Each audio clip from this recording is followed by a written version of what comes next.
Good morning. আমাদের আজকে বৃহস্পতিবার। আমার কিছুক্ষণ আগে লাইভটা কেটে গিয়েছিল। বৃহস্পতিবার আমাদের শ্রী শ্রী মায়ের কথা আলোচনার দিন।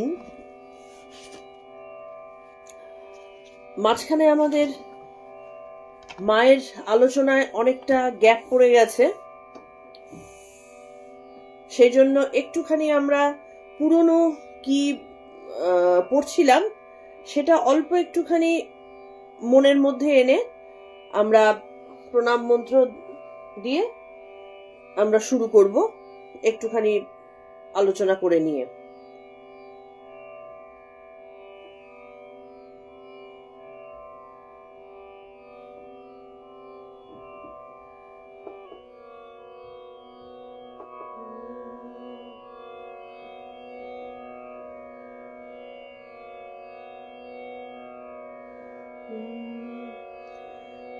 जननीं शारदां देवीं रामकृष्णं जगद्गुरुं पादपद्मे त्वयोश्रित्वा प्रणमामि मुहुर्मुहुः। ॐ सर्वमङ्गलामङ्गल्ये शिवे सर्वार्थसाधिके शरण्ये त्र्यम्बके गौरी नारायणी नमोऽस्तुते। सृष्टिस्थितिविनाशानं शक्तिभूते सनातनी गुणाश्रये गुणामयी नारायणी नमोस्तुते। আমাদের লাস্ট অনেকদিন আগে যেটা হয়েছিল যে ঠাকুর শ্রী রামকৃষ্ণ বালিকা শ্রী শ্রী মাকে, শারদামণি দেবীকে, তিনি এতে এসে কামারপুকুরে এসে তিনি একটা লম্বা সময় তিনি কাটিয়েছেন এবং শ্রী শ্রী মা বুঝতে পেরেছেন যে এই যে লোকজন বিভিন্ন রকম কথা বলে যে আমার ঠাকুর সম্পর্কে, এবং সেগুলো কোনোটাই খুব একটা পজিটিভ কথাবার্তা নয়, সবকটাই যথেষ্ট মানে একে আমাদের তো লোকজনের মুখের কোনো ইয়ে নেই, কোনো আটুনি নেই, কি বলতে হয়, কাকে কি বলা উচিত না উচিত, এই জিনিসগুলো নিয়ে কখনো তারা ভাবে না যে একটা কথা বললে তার মনের মধ্যে কি হতে পারে, সেইগুলো কখনোই তারা ভাবে না। সেই কারণে যখন ঠাকুর সম্পর্কে পাগলা, সে কিভাবে দিন কাটাচ্ছে, এই সমস্ত কথাবার্তাগুলো মায়ের মনের মধ্যেও যথেষ্ট রেখাপাত করত। এবং কেন করত? কারণ তখনও পর্যন্ত মা মানবী রূপে অবস্থান করছেন এবং তিনি যে তার ভেতরকার দেবত্বকে তিনি তখনও প্রস্ফুটিত করেননি। কারণ যখন মানব শরীরে আমাদের জন্মগ্রহণ করতে হয় তখন কিন্তু সে মানে দেবী হোক মানবী হোক যেই হোক না কেন, মানব ধর্মের কিছু কিছু জিনিস কিন্তু তার মধ্যে কাজ করতে থাকে। কিন্তু যারা মহামানব, যারা অবতার, যারা শ্রী মায়ের মতো প্রকৃতির যিনি স্বয়ং প্রকৃতি, তিনি তাদের মতন মানুষের বা যারা ঈশ্বর কোটির, তাদের কিন্তু কিছু কিছু মানে আচার আচরণের মধ্যে তাদের দেবত্ব প্রকাশ পায়। তার কারণ তারা তো দেবদেবী, তো তারা বা পরমা প্রকৃতি, তারাই তো এসেছেন মানব জীবন ধারণ করেছেন। সেই কারণে তারা সাধারণ মানুষের থেকে একটু দেখবে সবসময় কিছু না কিছু অন্যরকম হবেই হবে। তাদের আচার আচরণ, তাদের কথা বলার ধরন, তাদের বুদ্ধিমত্তা, সবকিছুর মধ্যে দেবীত্ব প্রকাশ পায়। কিন্তু মানব ব্যাপারটাও তো তার মধ্যে তখনও পর্যন্ত থাকে। সেই কারণে কিছু কিছু লীলা করার জন্যও বটে তাদের সেটা মানে কি বলবো, একটা নাটকই বলা যেতে পারে, লীলা করার জন্যও বটে, বা প্রকৃতির ওটাই হচ্ছে কি বলবো বিশেষত্ব। প্রকৃতি প্রকাশিত হন এমন ভাবে যে আমরা মানুষ দেখি যে তার মধ্যে মন খারাপ আছে, তার মধ্যে কষ্ট আছে। ঠাকুর স্বয়ং অবতার পুরুষ, তারও গলায় ওইরকম দুরারোগ্য ক্যান্সার হলো। তো এই যে শারীরিক যে ব্যাপারগুলো বা মানসিক ব্যাপারগুলো তাদের মধ্যে হয়, বা অক্ষয়ের মৃত্যুতে ঠাকুরের যে প্রচন্ড শোক, এই জিনিসগুলোকে কিন্তু তাদের লীলার মধ্যেকারই একটা ব্যাপার ঠিকই, কিন্তু সেগুলো কিন্তু তাদের হয়েছে। তো সেই কারণে যখন পাগলের স্ত্রী এই কথাটা বলে লোকজন যখন মানে মাকে দুঃখ দিত, তো মায়ের মনের মধ্যে দুঃখ তো লাগতো, কিন্তু ঠাকুর এসে যখন মানে কামারপুকুরে এসে কিছুদিন অবস্থান করে নিজের মায়ের প্রতি মনোভাব সেটা দেখালেন, মা নিশ্চিন্ত হলেন। কিন্তু ফেরত যাবার পরে ঠাকুরের যখন সাধনা চলছে তখনকার কথা, এই যে জামা কাপড় খুলে ফেলে মা মা করে ঘুরে বেড়াচ্ছে, হ্যাঁ, কি গঙ্গা মাটিতে মুখ ঘষছেন, এই কথাগুলো শ্রীশ্রীমায়ের কানে পৌঁছে তাকে উপেক্ষা করত, মানে পাগলের বউ একটা তাচ্ছিল্য ভাব একটা ছিল। তো সেই কারণে মা নিজে চোখে গঙ্গা স্নান করতে যাওয়ার একটা প্রোগ্রাম আর কি, সেই আত্মীয় স্বজনের সাথে যখন যাচ্ছেন তখন তিনি ব্যবস্থা করলেন, এবং সেখানটাতে গিয়ে তিনি কি বলে পদব্রজে তিনি দক্ষিণেশ্বরে এসে উপস্থিত হলেন।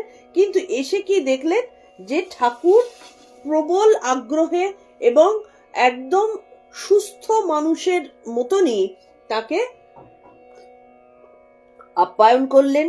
মায়ের মাঝখানে যে জ্বর এসেছিল, সেই জ্বরে তার শরীর খারাপ কতটা হয়েছে সেই সম্পর্কে তার যথেষ্ট মানে দৃষ্টি ছিল, এবং তার ওষুধপত্র সমস্ত কিছু দিয়ে তিনি স্ত্রীকে গ্রহণ করলেন।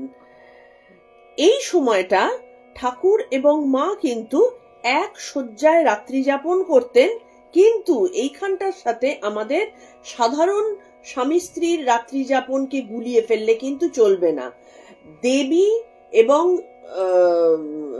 ঈশ্বর এবং প্রকৃতি তারা মানব রূপে এসে আমাদেরকে কৃপা করছেন এবং আমাদেরকে তাদের লীলার দর্শন করবার একটা সুযোগ করে দিচ্ছেন।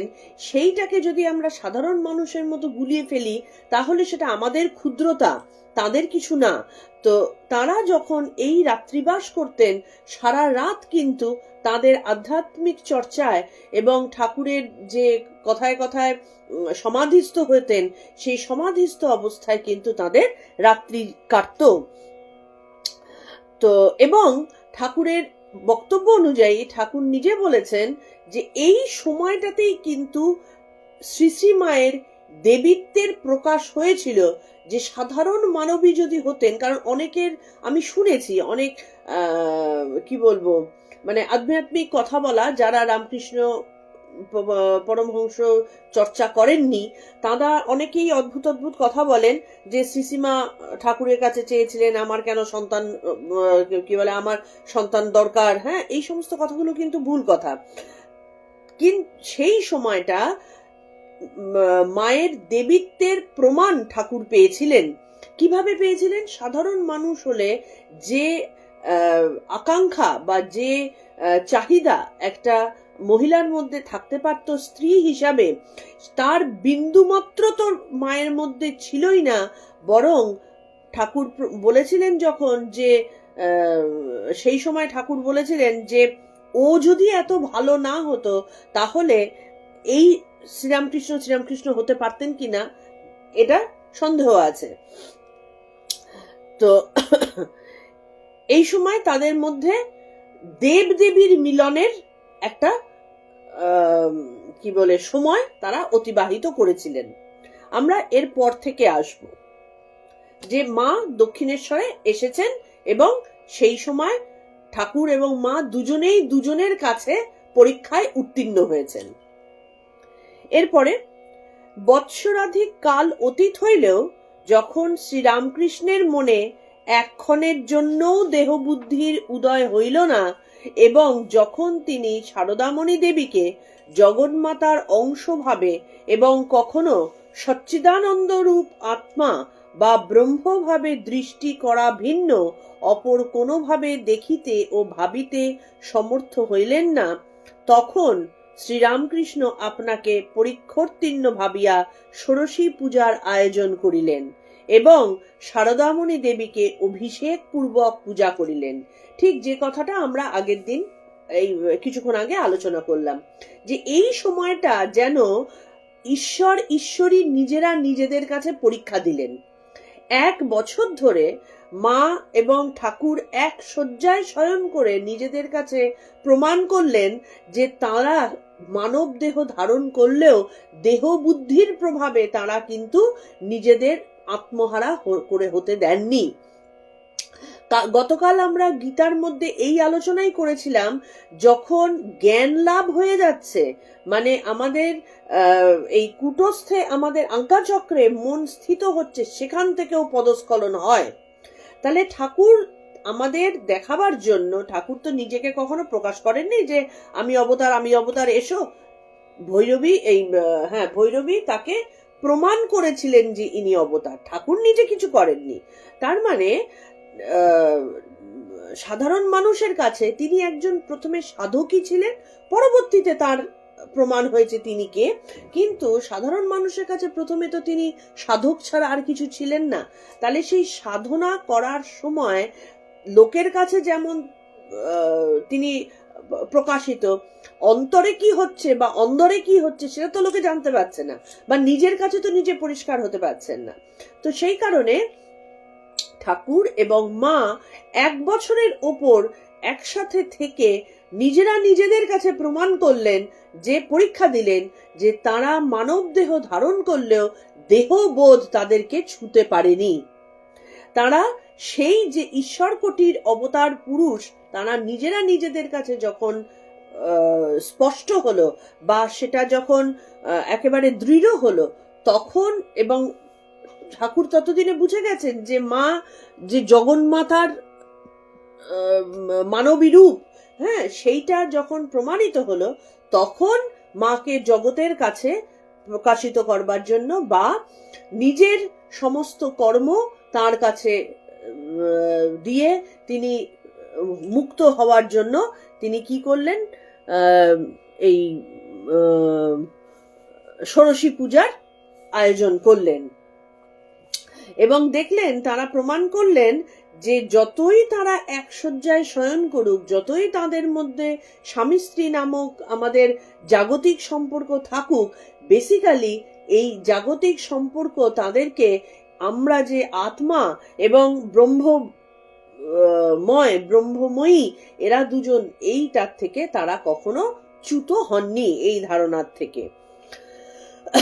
তখন তিনি শারদামণি দেবীকে অভিষেক পূর্বক, মানে যেমন আমাদের দেবী পুজো করা হয় তার মধ্যে প্রতিষ্ঠা করে, মানব সত্তার মধ্যে দেবী প্রতিষ্ঠিত হলেন। এতদিন অবধি পরীক্ষা নিরীক্ষা, ছোটবেলা খেলাধুলো, ঠাকুরের কাছে শিক্ষা গ্রহণ, বিয়ে, এই সমস্ত জিনিসগুলো চলছিল। এবার তার মধ্যে দেবীত্ব আরোপিত হলো, একেবারে মানে সুস্থভাবে দেবীত্ব আরোপিত হলো, যাতে সারা জগৎ পরবর্তীতে তাকে পুজো করতে পারে।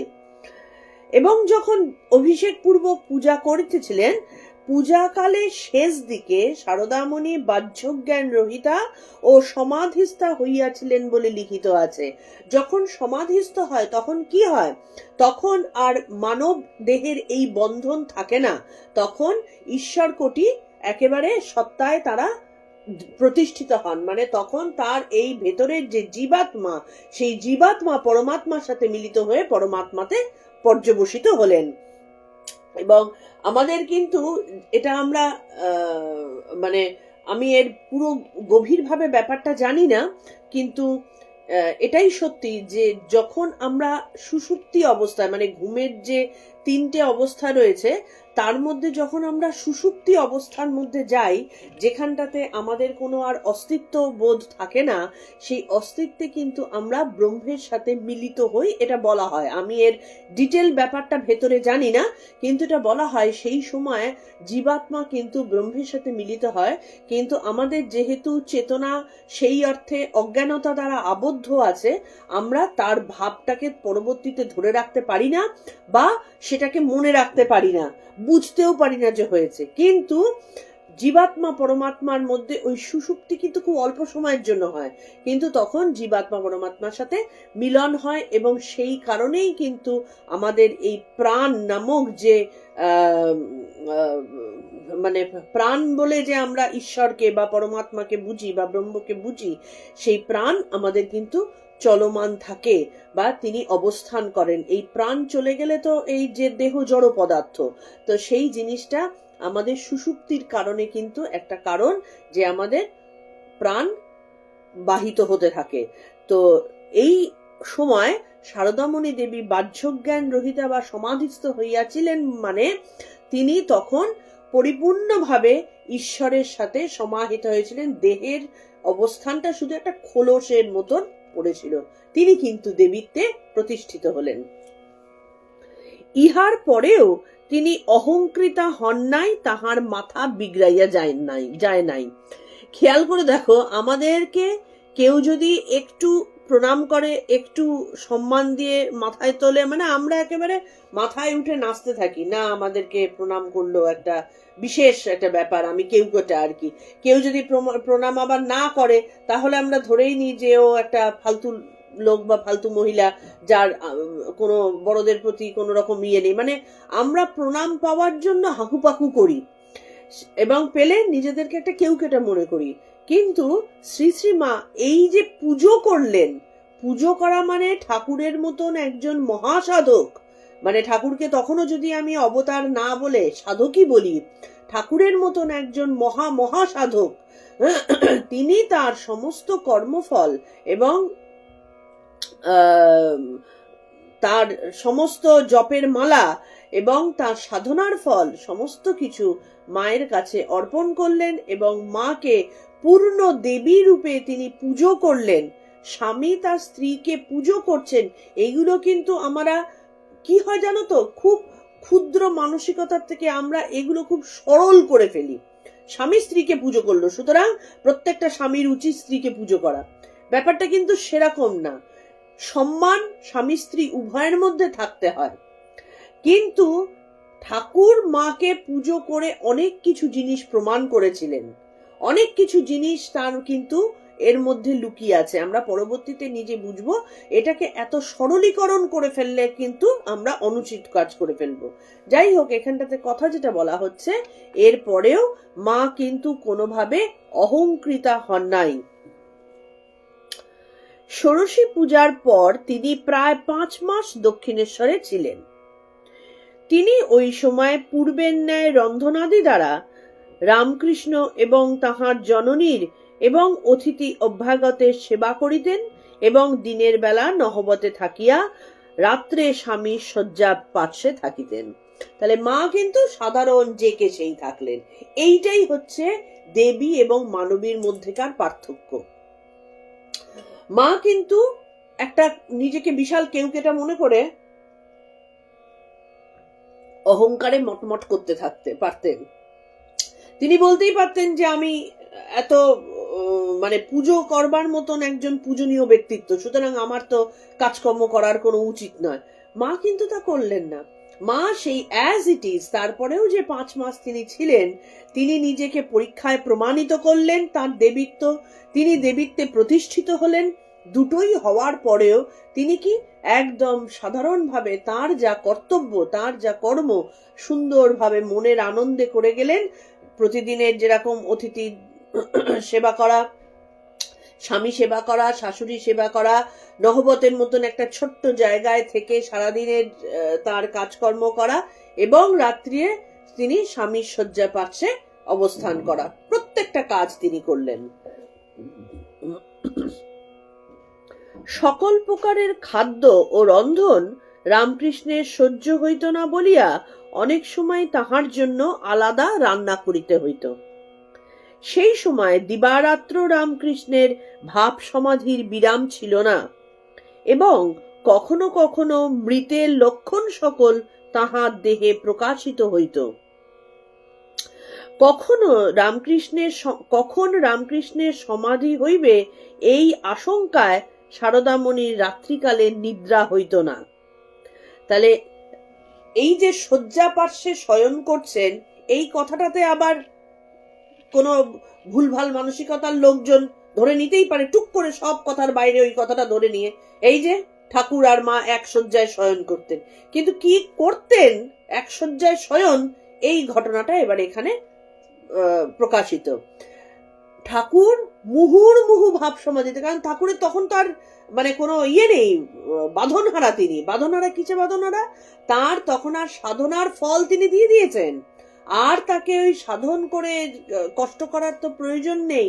সমস্ত কিছু দায়িত্ব তিনি দিয়ে দিয়েছেন প্রকৃতি দেবীকে, মাকে তিনি দিয়ে দিয়েছেন। এবার বাকি সময় আমি মনের আনন্দে খেলা করে বেড়াবো। কি খেলা করছেন তিনি? ঈশ্বরের সাথে, মানে প্রতিদিন প্রতি রাত তিনি ঈশ্বরের সাথে, মানে নিজের ঈশ্বরের সাথে, মানে কি নিজের, তিনি নিজেই ছিলেন পরম ঈশ্বর মানব দেহধারী। তাহলে সেই নিজের মধ্যে নিজে রমণে মত্ত থাকতেন, নিজের মধ্যে তিনি নিজে মিশে আনন্দ করে যেতেন। সেই কারণে প্রতি মুহূর্তে ভাব সমাধিতে তিনি চলে যেতেন। কিন্তু ভাব সমাধি হলে যেটা হতো, অনেক সময় মৃতের লক্ষণও তার মধ্যে প্রকাশ পেয়ে যেত, যে কারণে মা সারা রাত্রি খুব চিন্তায় থাকতেন, শ্রীশ্রীমা, এবং তার ঘুমটা কি হতো সেটা তো বলাই বাহুল্য। এই যে রাত্রিবেলার নিদ্রা হইত না, এই কারণে তাহার নিদ্রার ব্যাঘাত হইতেছে জানিয়া রামকৃষ্ণ নহবতের ঘরে নিজের মাতার নিকট তাঁর শয়নের বন্দোবস্ত করিয়া দিয়াছিলেন। তাহলে ঠাকুর তো সদা সর্বদা মায়ের দিকে তাঁর দৃষ্টি ছিল। তিনি দেখলেন যে তিনি তো ভাব সমাধিতে মগ্ন থাকছেন, এদিকে মায়ের সারা রাত্রির ঘুম হচ্ছে না, অথচ দিনের বেলা সারাদিন তিনি কাজে কর্মে নিজেকে ব্যস্ত রেখে দিচ্ছেন, তো তার তো বিশ্রামের সময় হচ্ছে না, তাতে শরীর নষ্ট হবে। সেই কারণে ঠাকুর কি করলেন, তার শোয়ার ব্যবস্থা, যে তারা ওই একসাথে যে শয়ন করতেন সেইটা বাতিল করে নহবতে তার মা যে থাকতেন, শ্রীরামকৃষ্ণের মা, সেইখানে তার শয়নের বন্দোবস্ত করে দিলেন। এই রূপে 1 বৎসর 4 মাস দক্ষিণেশ্বরে থাকিয়া শারদামণি দেবী সম্ভবত 1280 সালের কার্তিক মাসে কামারপুকুরে ফিরিয়া আসলেন। তাহলে বেশ দীর্ঘ টানা সময় তিনি এই সময় দক্ষিণেশ্বরে ছিলেন, এবং এই যে বহু লোকে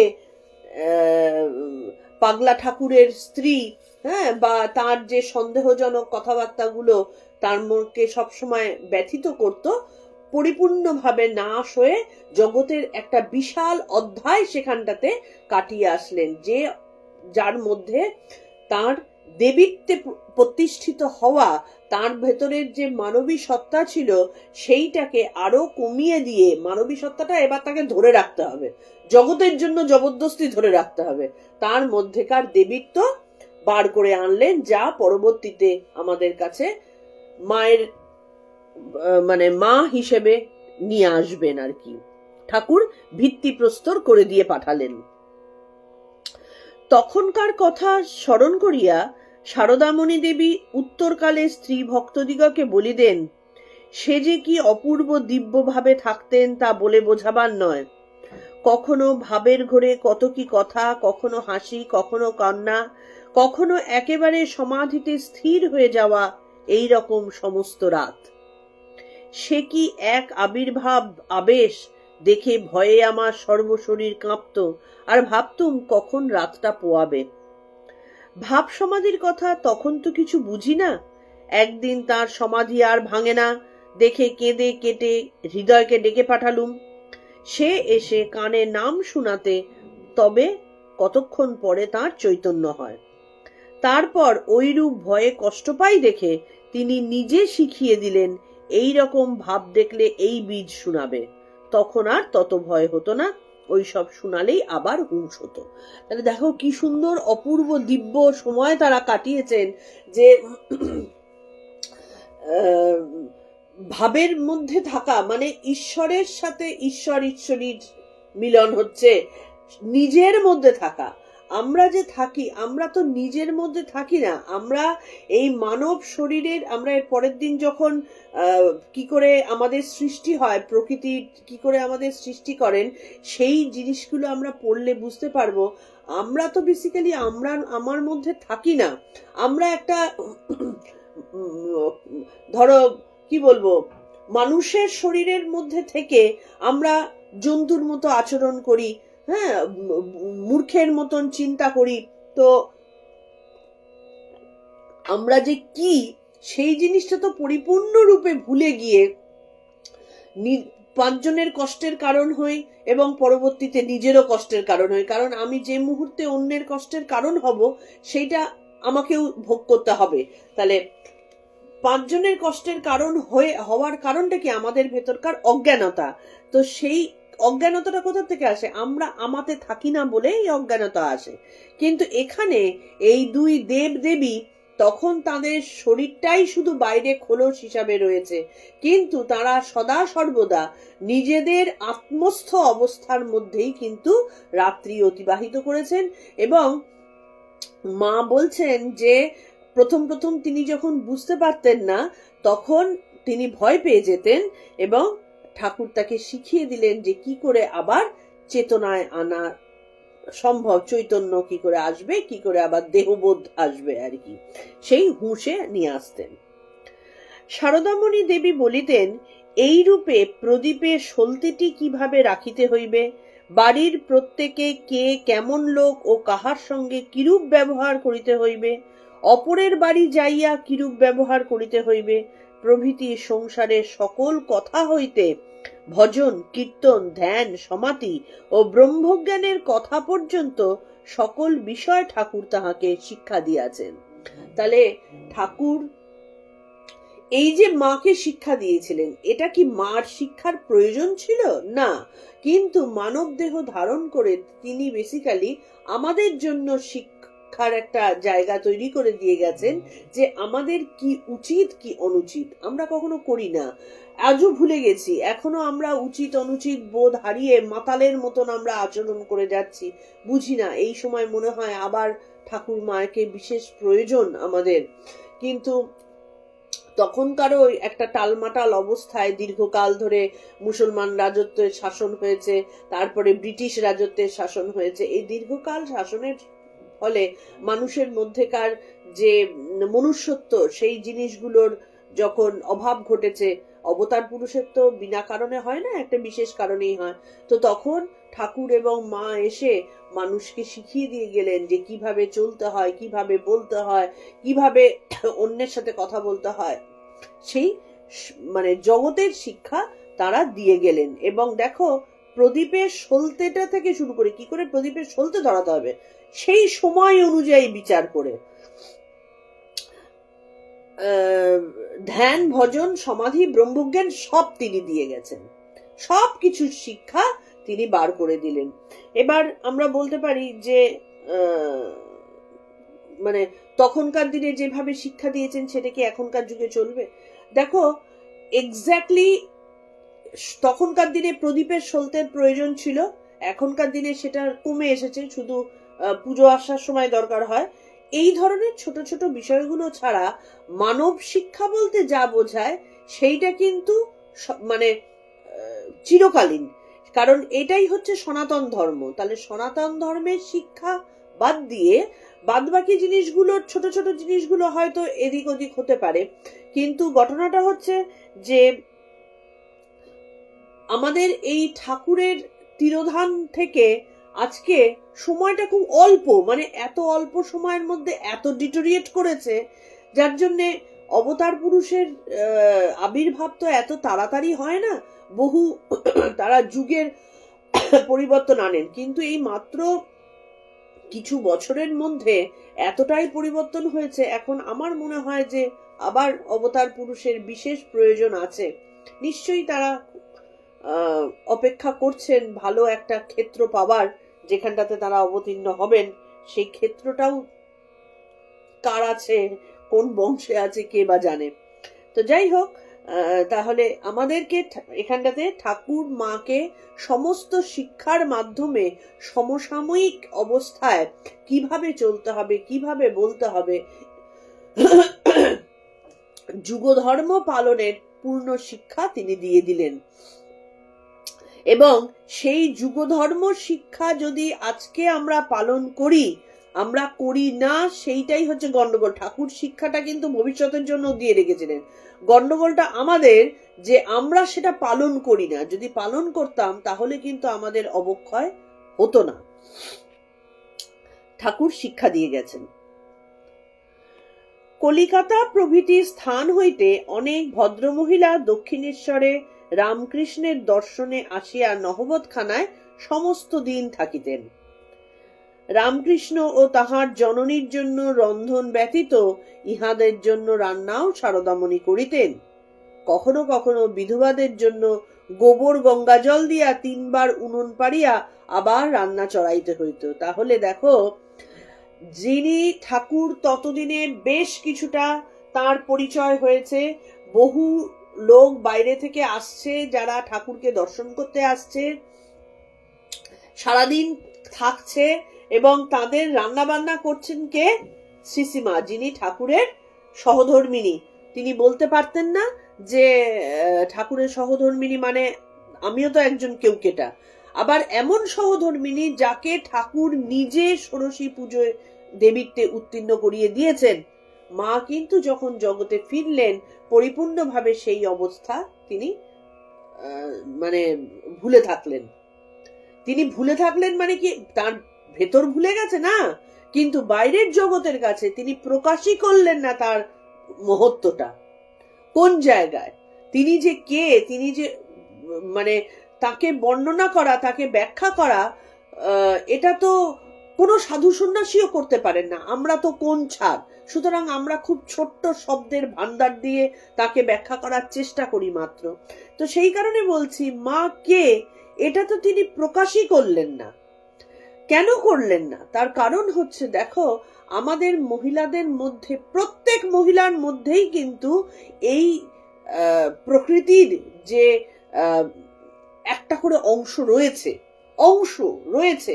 এবার সেটাকে আমরা কিন্তু বুঝি না বলে আমরাও কিন্তু আমাদের কর্তব্য কর্মগুলোকে ভুলে গিয়ে আমাদের আচার আচরণগুলো অতি সাধারণ হয়ে যায়।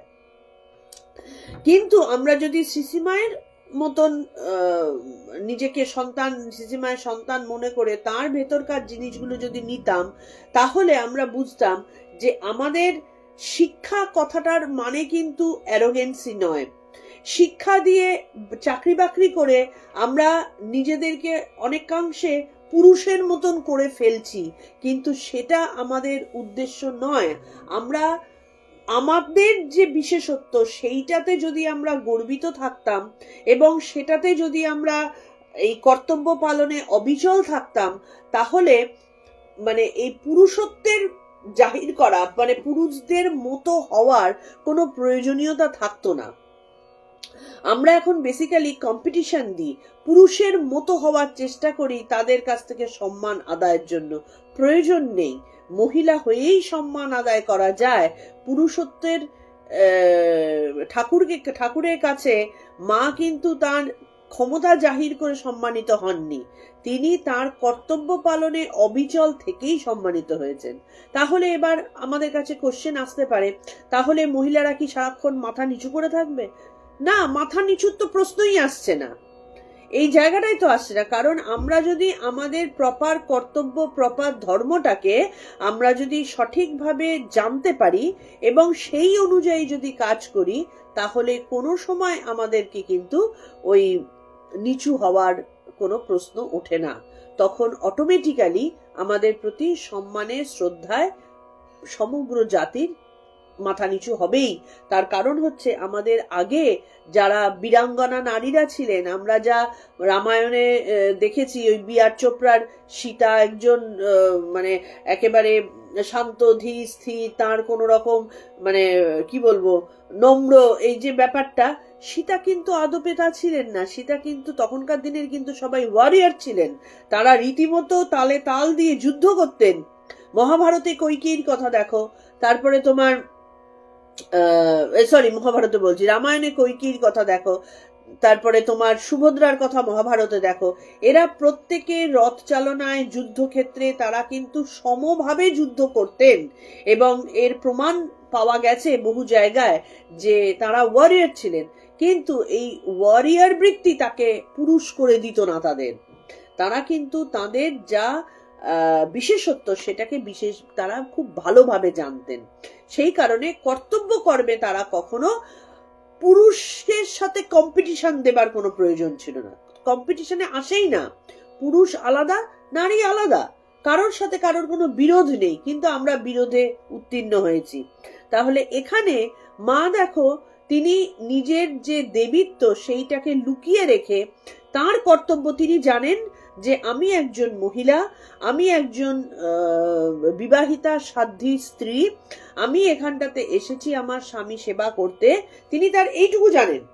তিনি এখানে চাকরি করতে আসেননি, তিনি এখানটাতে ওই ঠাকুরের জায়গায় পুরোহিতগিরিও করতে আসেননি, কিছু করতে আসেননি।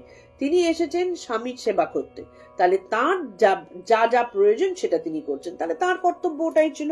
আমরা আমাদের কর্তব্যটাকে যদি ভালোভাবে জেনে যাই, তাহলে সেইটা আমরা প্রপারলি করতে পারি, এবং তাতেই কিন্তু আমাদের ভেতরকার সেই যে দেবী ভাব আমাদের ভেতরে আছে সেটা ধীরে ধীরে প্রকাশিত হবে। একদিনে হয়তো হবে না, ধীরে ধীরে হবে। কিন্তু আমরা আমাদের চাহিদা দিয়ে, আমাদের লজ্জাহীনতা দিয়ে, আমাদের ভেতরকার উগ্রতা দিয়ে, হ্যাঁ, আমরা নিজেদের ভেতরকার সেই দেবীত্বটাকে নষ্ট করে ফেলি অ্যাকচুয়ালি।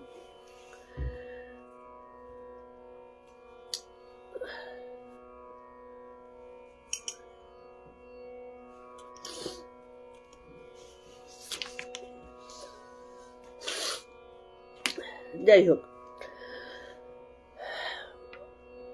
তাহলে কতখানি তিনি করতেন দেখো। বিধবাদের, যারা বিধবা আছে তখনকার দিনের সময় উপযোগী ব্যাপারটা হচ্ছে সময় উপযোগী ভাবে চলার। তাহলে সময় উপযোগী তখন যেটা ছিল, বিধবাদের মধ্যে ছুটমার্ক ছিল, তো তারা এক রান্নায় মাছের ঝোল টোল রান্না তো হতো, সেই কারণে মা কি করতেন, গোবর জল দিয়ে তাদের জন্য আবার পুরো উনুন ভেঙে উনুন নতুন করে তৈরি করে আবার রান্না করতেন। এই পরিশ্রম তার প্রতিদিনের নিত্য কাজ ছিল।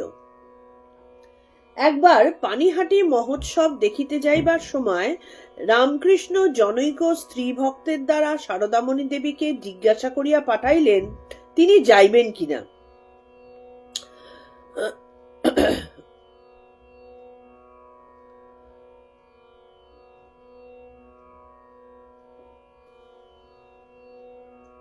হ্যাঁ, তিনি বলছেন, তোমরা তো যাইতেছ, যদি ওর ইচ্ছা হয় তো চলুক।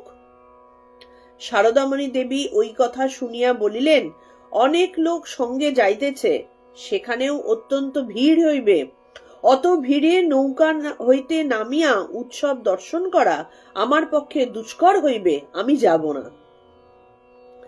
তাহার এই না যাওয়ার সংকল্পের উল্লেখ করিয়া পরে শ্রীরামকৃষ্ণ বলিয়াছিলেন, অত ভিড়, তাহার উপর ভাব সমাধির জন্য আমাকে সকলে লক্ষ্য করিতেছিল। ও মানে শারদামণির সঙ্গে না যাইয়া ভালোই করিয়াছে, ওকে সঙ্গে দেখিলে লোকে বলিত হংস হংসী এসেছে, ও খুব বুদ্ধিমতী। তার মানে দেখো মা কতটা সূক্ষ্ম জিনিসের দিকে নজর দিতেন।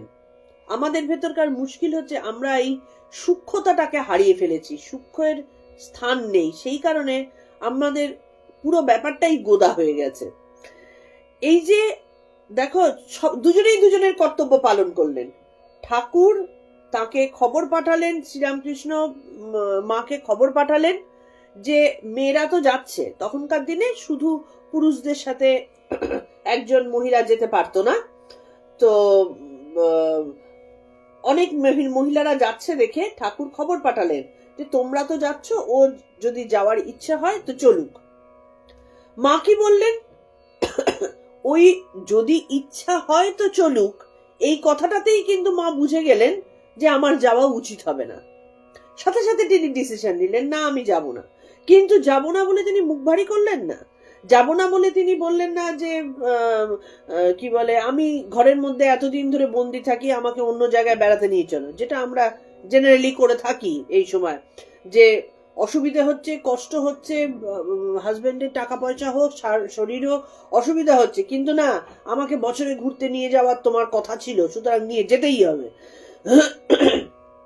আমি এতদিন ধরে ঘরে বন্দি থাকি, আমাকে বেড়াতে যেতেই হবে। মা কিন্তু সেটা করলেন না। যাওয়ার সুযোগ ছিল, তার নিজের স্বামী তাকে বলে পাঠালেন ওর যদি ইচ্ছা হয় তো চলুক। মা ওই ছোট্ট কথায় তিনি বুঝে গেলেন যে ঠাকুর যখন নিজেকে নিজে না বলে যে ওকে যেতে বলো আমার সাথে, চলো আমার সাথে, এইটা না বলে তিনি যখন বললেন ডিসিশনটা নিজেকে নিতে, ওর যদি ইচ্ছা হয় তো চলুক, তার মানে ঠাকুরের মনে ইচ্ছা নেই তিনি যান। ওই সূক্ষ্ম জায়গাটাকে তিনি ধরে ফেললেন এবং ঠাকুর পরবর্তীতে বললেন যে এই যে ও গেল না, এটা তার অত্যন্ত বুদ্ধিমত্তার পরিচয় দিয়েছিল। তার কারণ হচ্ছে পাঁচটা মানুষ, ওই যে ঠাকুর মা তো এসেছিলেন জগতের কল্যাণের জন্য, জগতের কাছে কন্ট্রোভার্সিয়াল একটা অস্তিত্ব খাড়া করার জন্য তো আসেননি। তা লোকে যদি তখন বলতো ওই দেখ হংসহংসী এসছে, নজর থাকবে সবসময় ঠাকুরের বারবার ভাব সমাধির কারণে, অথচ এদিকে দুজন মিলে হাজবেন্ড ওয়াইফ এসছে, অথচ দেখাচ্ছে বড় ত্যাগী, কথা উঠতো লোকের মধ্যে, যে কারণে আসা সেইটা হতো না। তো সেই কারণে মা যখন ডিসিশন নিলেন, দেখো কারোর দিক থেকে কোনো মনোক্ষুণ্ণতার জায়গা থাকলো না। আর মাও বুঝলেন যে এখানে যদিও ঠাকুর বলে পাঠিয়েছেন, অ্যাকচুয়ালি এখানটাতে যাওয়াটা উচিত হবে না। উভয়ের প্রতি এই যে সম্মান তৈরি করা, এইটা কিন্তু পরস্পরের আচরণ দিয়ে আসে। জবরদস্তি আমাকে সম্মান করলো না, আমার অপমান হলো, আমার এই পাওয়া গেল না, আমার এই বেড়াতে যাওয়া হলো না, এই জিনিসগুলো কিন্তু জোর করে হয় না। আমরা যেটা করি না সংসারে, কিছুটা কেন অনেকটাই জোর করে করি, এবং জোর করে করি বলেই কোথাও না কোথাও পরস্পরের মধ্যে কিন্তু একটা কি বলবো সূক্ষ্ম ব্যারিয়ার আমাদের মধ্যে থেকে যায়। আমাদের মধ্যে কিন্তু সেই যে ঐশ্বরিক ভালোবাসা, সেই জিনিস কিন্তু তৈরি হয় না। কিন্তু ঠাকুর মায়ের মধ্যে এটা দৃষ্টান্ত। ঠাকুর বলছেন ও খুব বুদ্ধিমতী। তারপর পত্নীর বুদ্ধির ওর নির্লোভিতার দৃষ্টান্ত স্বরূপ তিনি বলেন, মারোয়ারি ভক্ত লক্ষ্মীনারায়ণ যখন 10,000 টাকা দিতে চাহিল, তখন আমার মাথায় যেন করাত বসাইয়া দিল। মাকে বলিলেন, মা এতদিন পরে আবার প্রলোভন দেখাইতে আসিনি। তাহলে দেখো, আগের দিন আমরা আলোচনা করছিলাম না যে প্রকৃতি মায়া কিন্তু বিভিন্ন দিক থেকে অ্যাটাক করে, তা সে ঈশ্বরই হোক আর মানবী হোক, অ্যাটাক করবেই। তাহলে ঠাকুর যখন মানব দেহ ধারণ করেছেন, মায়ার কবলে তো তাকে পড়তেই হবে। কিন্তু এইখানে ঠাকুরের কাছে কি হলো, মায়া কিন্তু হেরে পালিয়ে গেল। ঠাকুর ওই টাকা দেখে প্রলোভিত তো হলেনই না, উপরন্ত তিনি মায়ের কাছেই প্রার্থনা করলেন, মা তুই আমাকে আবার প্রলোভন দেখাচ্ছিস। মায়াকে ঠাকুর চিনতে পেরেছেন, কারণ তিনি ঠাকুর, আমরা চিনতে পারি না। আমরা দোহাই দিই আমার সংসারে টাকার প্রয়োজন আছে, তাই জন্য আমাকে নিতে হয়েছে। কিন্তু এটা যে মায়া, এটা যে তাকে সাধনার পথ থেকে, তাকে মনুষ্যত্বের পথ থেকে সরিয়ে নিয়ে যেতে পারে, এটা ঠাকুর তাই বুঝেছেন। তাই বললেন যে মা এতদিন পরে আবার প্রলোভন দেখাইতে আসিনি। সেই সময় ওর মন বুঝিবার জন্য ডাকাইয়া বলিলাম, ওগো এই টাকা দিতে চাহিতেছে, আমি লইতে পারিব না বলিয়া তোমার নামে দিতে চাহিতেছে, তুমি উহা লও না কেন। দেখো কি সুন্দর ইয়ে, ঠাকুর মাকে ডেকে, এবার মায়ের মন বুঝতে হবে যে তিনি তো সংসার করছেন, ঠাকুর তো সংসার করছেন, দারিদ্রতা আছে, একজন পুরোহিতের কি এমন তার মানে আয়, তো এদিকে মা আছেন, বাড়িতে ভাইরা আছে, হ্যাঁ বাড়িতে মা মানে অর্থের তো প্রয়োজন ছিল। তো সেই কারণে শ্রীশ্রীমাকে ডেকে বললেন যে আমি নিতে পারছি না, তো তুমি তো আমার স্ত্রী, তোমার নামে দিতে চাইছি, তুমি নাও না কেন, তুমি নাও। মানে এটা কিছুটা কিন্তু জোরই করা, যে তোমার তো নিলে ক্ষতি নেই, তুমি নাও। কি বলো? মায়ের কাছ থেকে আবার সাজেশনও চাইছেন, কি বলো, তোমার তো নিতেই পারো তুমি। শুনিয়াই ও বলিল, তা কেমন করিয়া হইবে? টাকা লওয়া হইবে না, আমি লইলে ওই টাকা তোমারই হইবে, কারণ আমি উহা রাখিলে তোমার সেবা ও অন্যান্য আবশ্যকে উহা ব্যয় না করিয়া থাকিতে পারিব না, সুতরাং ফলে উহা তোমারই গ্রহণ করা হইবে। কি সাংঘাতিক জিনিস! ওই ঠাকুর নেব না হয়ে গেল, কিন্তু যা বলার বলা হয়ে গেল। এরপরে ঠাকুর হাজার তাকে বলুক যে তুমি নাও না কেন, এতে আর ক্ষতি কি, এইগুলোর আর কোনো মানে নেই। মার যা শোনার শোনা হয়ে গেছে। সাথে সাথে কি বললেন, এবং তার যথেষ্ট প্রয়োজনীয়তা থাকা সত্ত্বেও 10,000 টাকা কিন্তু খুব কম টাকা নয়, তখনকার দিনে 10,000 টাকা প্রচুর টাকা আর কি। তো আর মারোয়ারিরা এরকম বহুজনকে দিয়েও থাকেন। তো যে মুহূর্তে ঠাকুর বললেন যে আমি নেব না, মা সাথে সাথে বুঝে ডিসিশন নিয়ে নেওয়া হয়ে গেল, নেব না তো আমিও। কারণ ঠাকুর যখন বলছেন ক্ষতি কি, তুমি নিতেই পারো, মা বললেন যে না, এটাতে তো আলটিমেটলি তোমারই নেওয়া হবে, কারণ আমি তো নিজের কাজে ব্যয় করব না, তোমারই কাজে ব্যয় করব, তাহলে তুমি যখন নিতে চাইছো না, আমারও নেওয়া হবে না। দেখো, এই সাথে সাথে ঠাকুরের চোখে মা কোথায় উঠে গেলেন। আমরা কি এটা করতে পারি? আমরা করতে পারি না এটা। আমরা স্বামীর মন বুঝি না মেয়েরা, এবং উল্টো দিক থেকেও সত্যি, মানে এইটা কিন্তু একা মেয়েদের দোষ, একা ছেলেদের দোষ বলে আমি বিচার করতে বসিনি। ব্যাপারটা হচ্ছে কোথায় কোথায় আমরা ভুল করে ফেলি, যে আমরা কখনোই কেউ কারোর মন বুঝে কথা বলি না। খেয়াল করে দেখবে, যদি খুব গূঢ়ভাবে প্রত্যেকটা মানুষের কথা যদি তোমরা মনোযোগ দিয়ে শোনো, সেই কথার মধ্যে দিয়ে তার মনের ভাব কিন্তু প্রকাশিত হয়। আমরা সেটাকে ধরতে পারি না। এটা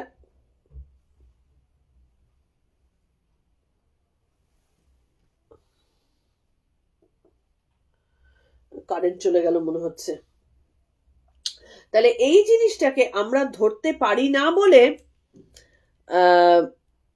আচ্ছা আমাকে একবার বলো তো, এখানে কি লাইনটা কেটে গেল?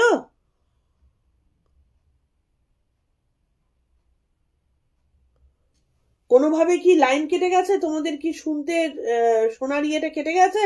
কারণ আমার মনে হচ্ছে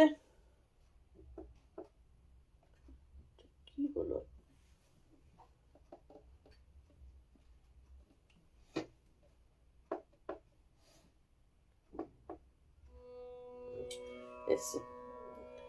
যাই হোক, তো তাহলে কি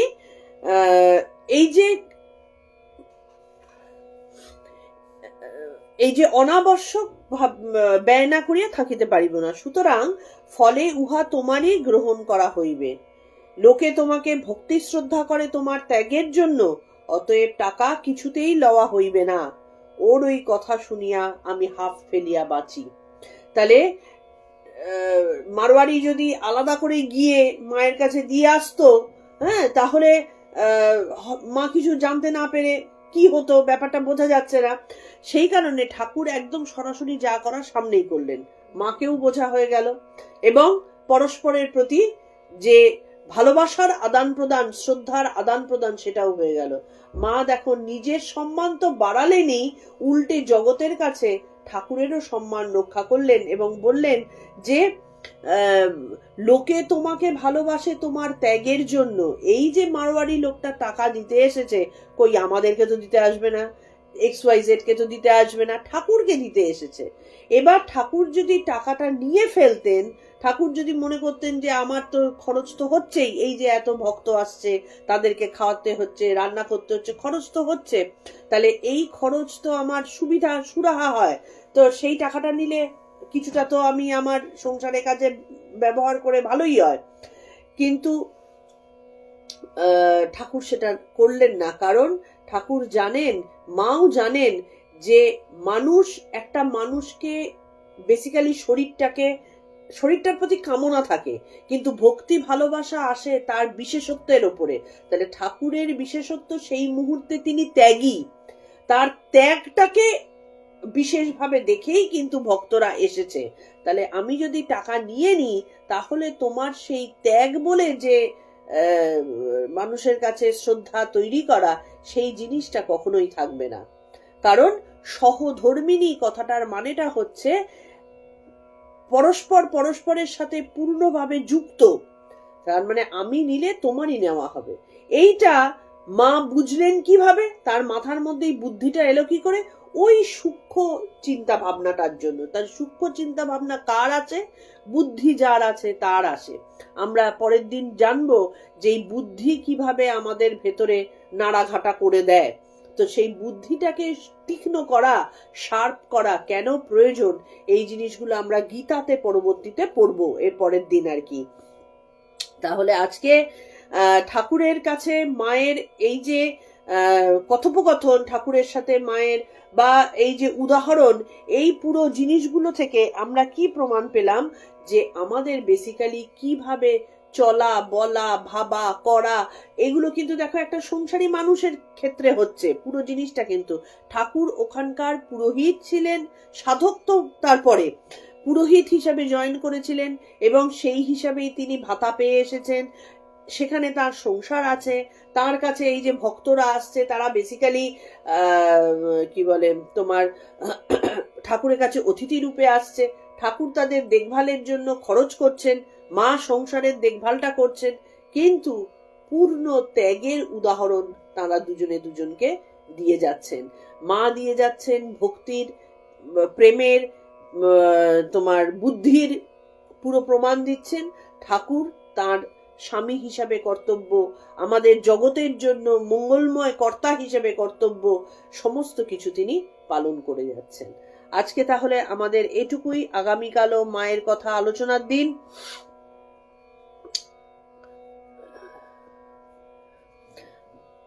আমরা দুদিন, বৃহস্পতি শুক্র দুদিন আমাদের মায়ের কথা আলোচিত হবে। শনি রবি কথামৃতের পাঠে আবার আমরা চলে যাব। আর তোমাদের কাছে বিশেষ বিশেষ অনুরোধ, এই যে মায়ের কথা, কারণ এখানটাতে আমাদের মহিলারাই তো বেশি, পুরুষরা কজন আসছেন আমি জানতে পারি না, অন্তত লাইভে দেখতে পাই না, পরে হয়তো আছেন। কিন্তু সবার কাছেই মানে অনুরোধ, যারা মহিলারা মায়ের কথা শুনছো, মায়ের সন্তান হিসেবে মায়ের মতন হয়ে যাব আমরা, এটা মানে অতি দুঃস্বপ্নেও হয় না, কিন্তু সন্তান হিসেবে মায়ের কিছু জিনিস আমরা তো গ্রহণ করতেই পারি। আর যারা এখানে পুরুষ যারা রয়েছেন, তাদের কাছে অনুরোধ, এই যে ইচ্ছেটা, এই যে পরিশ্রমটা আমাদের মহিলাদের মধ্যে যারা করবে, তাদের সেই জিনিসটাকেও ঠাকুরের কথা শুনে তাদেরকে সেই সম্মানের জায়গায় রাখা, এবং ঠাকুরের কাছ থেকে সেই শিক্ষা নেওয়া যে কিভাবে একজন সংসারী পুরুষকে, সংসারী মানুষকে কিভাবে চলতে হয়। আমরা এইগুলো পড়ছি কিন্তু নিজেদেরকে উন্নত করার জন্য, মানে পড়লাম শুনলাম তারপরে ভুলে যাওয়ার জন্য নয়। এইভাবে পড়তে পড়তে যখন আমাদের রক্তমজ্জায় পুরো মিশে যাবে, তখন গিয়ে আমরা আজকের যে মানব সত্তা আমাদের, তার থেকে আরেকটু উন্নত জায়গায় পৌঁছাতে পারবো। আজকে এইটুকুই। আমরা ঠাকুর মা স্বামীজির পায়ে আমাদের আলুণ্ঠিত প্রণাম জানিয়ে আজকের মতন আমাদের আলোচনা শেষ করছি। পরবর্তী আলোচনার জন্য আমি নোটিশ দিয়ে দেবো।